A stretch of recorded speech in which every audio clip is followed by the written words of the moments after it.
So, hello mga idol, good morning. Good morning mga idol. So, ngayon mga idol, meron tayong test drive Chevrolet Tahoe 2010. So, ngayon mga idol, nakakontrata na to na i-repair yung TCM. So, tayo mag-repair nito mga idol.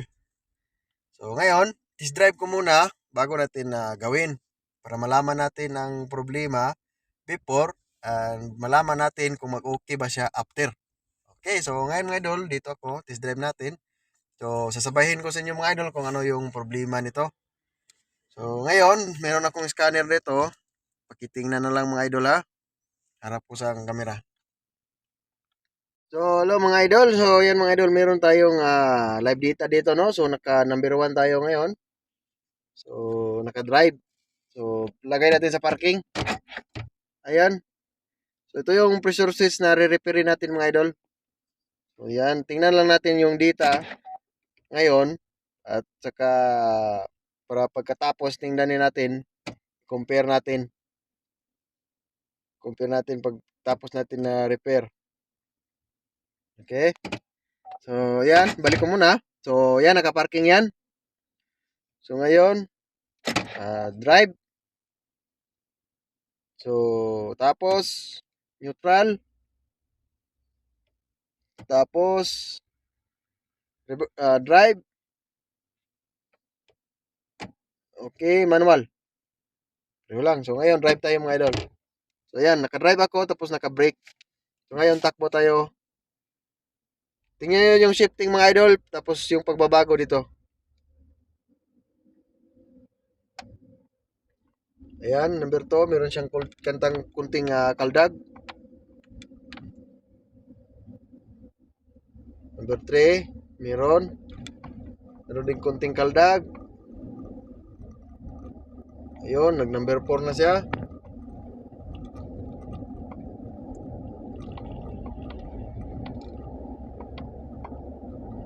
Ayun, nag-number 5 na.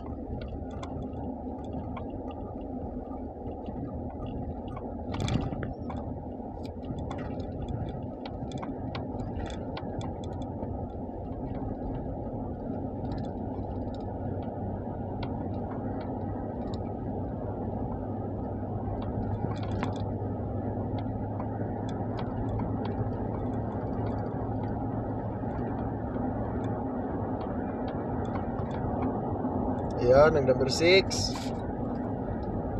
Okay. So, unti tayong break mga idol kaya pumasok ng number 8, number 6. Okay, naman. So, uwi na tayo mga idol. So, yan lang mga idol. Yung purpose ng mga idol, tingnan natin yung live data niya sa switch. Tapos, pag tapos natin na repair, so, tingnan rin natin kung meron bang pinagkaiba. So, ngayon mga idol, meron siyang kaldag sa number 3. Kunti lang naman. So, pero try natin i-address yung switch. Wala namang code. Pero kung mga idol, meron nung isang araw kasi, may customer na pumunta, baka ito yung sasakyan na ito. Sabi niya pag lamig, ano daw, pag nag-drive ka, bigla na lang siyang mag-iisang gear na lang ang gagana, isang shift. Tapos wala naman daw check engine. Tapos gaganon daw yung sasakyan.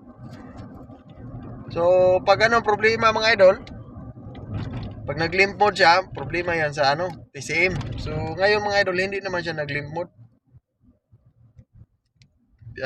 Binilin kasi ito sa sa workshop. Tapos tinis drive ko ngayon. Binilin to kagabi. So kung ito yon, malalaman natin mga idol.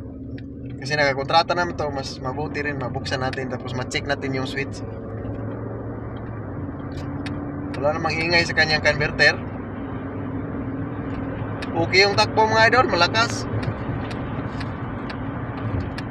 Try na lang natin i-address yung pressure switch kasi may kaldag siya konti sa number 3 at 2. Yung 2 bihira lang mga idol, pero yung number 3 may lagi pero konti lang.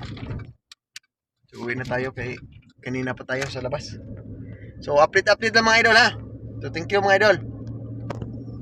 So, hello mudir, assalamualaikum.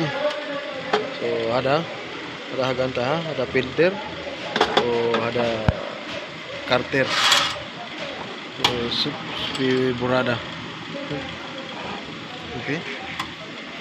So, ada jet, mapikoy, sim harik. So, ada karita. Okay. So, alin pok. So, alin ada gear jua saman. Mas mapi malong kois la mapi kois. Sa wolsay sala da syariha barin show. Insyaallah. Okay. Syukran. Idol, so karon mga idol natanggal na ning ano ang atong TCM dire. So kung makita niyo piti hugawa. Okay, so karon mga idol kita na to nga naay crack yahang switch dire na side. So 1 3 4 5 siguro ni. So yan, basta yan mga idol, crack yan yung switch na yan. Tapos ito yan. Okay, so ito muna yung repair natin, tapos linisin, tapos kabit, tapos obserbahan natin. Okay, mga idol.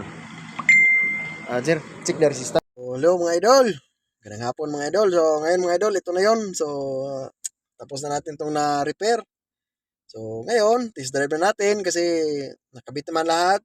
So ngayon, tingnan natin yung reading ng pressure switch niya kung pareho ba nung una. Okay, mga idol. So, ayan siya mga idol, pakitingnan na lang mga idol, no? So yan, okay, so ano muna tayo ha? So parking muna tayo. So pag naka-parking, hi lolo. Hindi sa reverse, low, lahat ay low. Okay. Sa neutral, high, low, low. Okay. Pareho. So, okay. So, manual mode to mga idol. Pareho lang sa drive. Okay, so ngayon, ang gino tayo konti. So, yan. Number 1 yan tayo ha.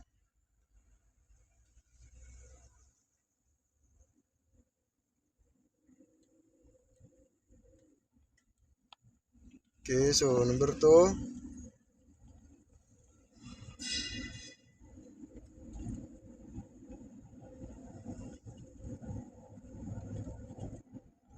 Okay, so okay na yung number 2 at number 3 mga idol.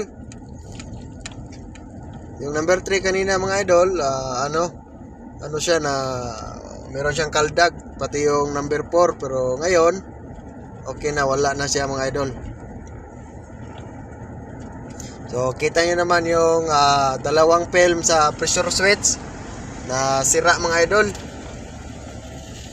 So sira yung dalawang pressure switch. So walang pressure na ano, yung pressure niya hindi niya control. Kaya nagkakaroon siya ng kaldag. So, ngayon, break in muna natin to. Takbo muna natin ng hindi mabilisan, yung normal lang. Okay, tapos yung accelerator natin, dahan-dahan lang. Okay. So, hindi pa pumasok ng number 6 Kailangan ng mataas-taas pa. Ayan.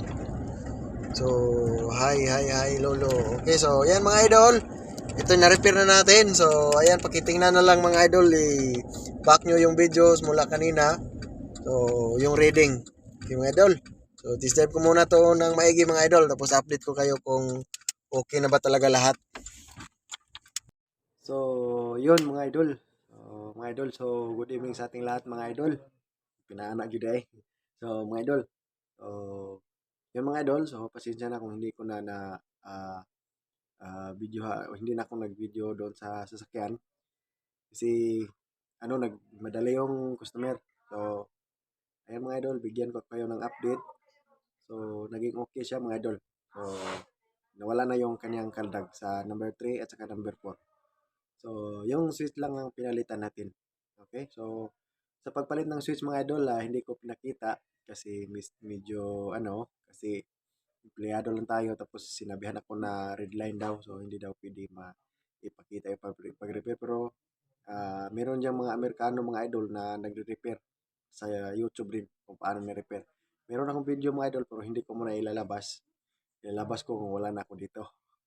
Okay? Para wala nang ano, para free na. So, yan mga idol. So, kung gusto makita yung pag-repair mga idol, ah ano lang, pwede kayo mag-search sa YouTube, transmission fluid pressure switch sa 6L80, how to repair. So, merong mga Amerikano mga idol na nagre-repair.